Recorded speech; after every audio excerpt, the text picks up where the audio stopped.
ஹாய்ங்க. எல்லாரும் எப்படி இருக்கீங்க? நல்லா இருப்பீங்க நம்புறேன். லவ் பண்றது ஈஸி தான். ஆனா, அத ரொம்ப நாளைக்கு அழகா கொண்டு போறது தான் கஷ்டம். ரிலேஷன்ஷிப் ரொம்ப நாளைக்கு ஸ்ட்ராங்கா இருக்கணும்னா, நான் ஒரு 5 விஷயம் சொல்றேன். அத மறக்காம ஃபாலோ பண்ணிக்கோங்க. ட்ரஸ்ட். இந்த ட்ரஸ்ட் தான் உலகத்துல இருக்கிற அனைத்து உறவுக்குமே ஒரு அஸ்திவாரம். 2 பேரும் வெளிப்படையா இருக்கணும். ஒருத்தருக்கு ஒருத்தர் சந்தேகப்பட்டுக்காம இருக்கிறது தான் இதுல ரொம்ப முக்கியம். 2வது மியூச்சுவல் ரெஸ்பெக்ட்.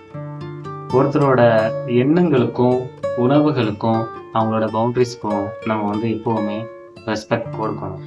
எஃபெக்டிவ் கம்யூனிகேஷன் பார்த்தீங்கன்னா ஒருத்தரோட மனம் விட்டு பேசணும். அவங்களோட கோபத்தையோ வருத்தத்தையோ எதுனாலும் வெளிப்படையா சொல்லி மனசுல வச்சுக்காம இருந்துடணும். காம்ப்ரமைஸ், விட்டு கொடுக்கறது.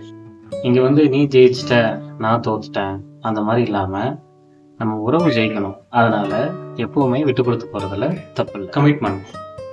என்ன ஒரு கஷ்டம் வந்தாலும் நான் கூட இருப்பேன் அப்படிங்கிற ஒரு கமிட்மெண்ட் 2 பேத்துக்குள்ளே இருக்கணும். ஸோ இதெல்லாம் பண்ணோம் அப்படின்னா நம்மளோட ரிலேஷன்ஷிப் கடைசி வரைக்கும் ஸ்ட்ராங்காக இருக்கும். ஸோ ஹாப்பியாக இருங்க, எல்லாரையும் ஹாப்பியாக வச்சுருங்க, ஹெல்த்தை நல்லா பார்த்துக்கோங்க.